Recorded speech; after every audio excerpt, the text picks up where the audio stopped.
और एक बात निश्चित है बंधुओं, ठाकुर जी यदि आपको दर्शन देने का मन बनाएंगे तो सबसे पहले स्वप्न में दर्शन होगा। प्रत्यक्ष ठाकुर जी सीधे आपके सन्मुख आ जाए ऐसा नहीं है।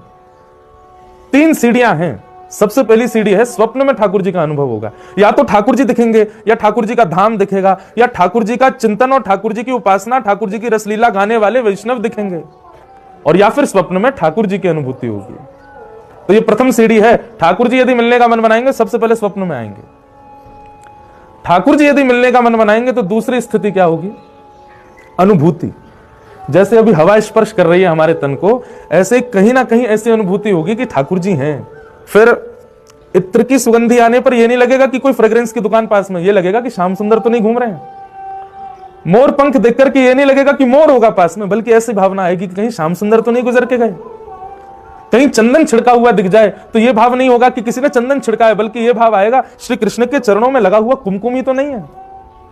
जैसे कई बार आप बादल देखते हैं तो बादलों में आकृति दिखाई देती है, ऐसे अनुभव होंगे उसको बादलों में आकृति भी ऐसी दिखेगी कि ये तो श्याम सुंदर है। और तीसरा, ठाकुर जी मिलने का मन बनाएंगे तो फिर ये विचार नहीं करेंगे कि आप कहां हो, किस भाव में हो, कैसे हो। वे सन्मुख आकर के